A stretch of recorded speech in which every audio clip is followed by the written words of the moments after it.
Very good evening guys, welcome to piece and shine. এখন লাগে 6:10।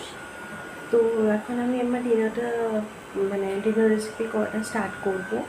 তো আজকে করব কাতলা মাছের কালিয়া, একটু অন্যভাবে করব। তো সাথে থাকুন। আমি প্রথমে সর্ষের তেল নিয়েছি, এর মধ্যে কিছু কুচো পেঁয়াজ ভেজে নেব। পেঁয়াজটা ভেজে আলাদা রাখবো। তো গাইজ আমি এখন মাছগুলো ভেজে নিচ্ছি।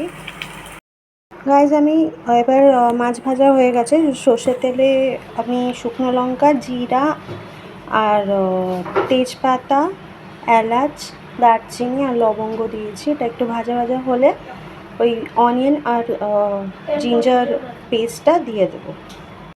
তো গাইজ আমি এর মধ্যে অনিয়ন জিঞ্জার পেস্টটা দিয়ে দিয়েছিলাম। তার মধ্যে হলুদ, রেড চিলি পাউডার, এমনি চিলি পাউডার আর ধনে জিরে গুঁড়ো, যেটা জিরা কোরিয়েন্ডার পাউডার যেটা। আর আলু দেয় না কালিয়াতে, তাও আমি আলু দিচ্ছি। এটা বললাম না অন্যভাবে করব, তো একটু আলু দিয়েছি। আর এখানে আমি একটু দই ফেটিয়ে রেখেছি। এবার আমি এর মধ্যে দই ফেটানোটা দিয়ে দিয়েছি, একটু চিনি, একটু নুন দিয়েছি। এবার এটা হবে আর আলুটা একটু সেদ্ধ হবে, কারণ আমি আগে আলুটা ভেজে নিইনি। এটা একটু ঢেকে ঢেকে সেদ্ধ হবে আলুটা।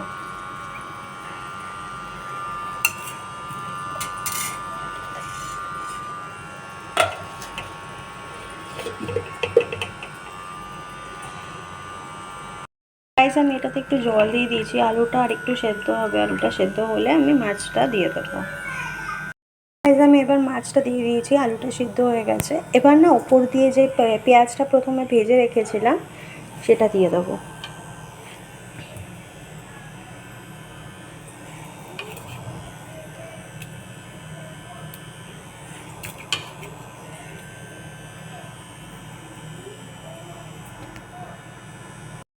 তো গাইস কাতলার কালিয়া রেডি। তো এটা গরম গরম ভাতের সাথে আপনারা খেতে পারেন। এখানে আমি ভাতও বসিয়ে দিয়েছি, ভাত হয়ে এসছে।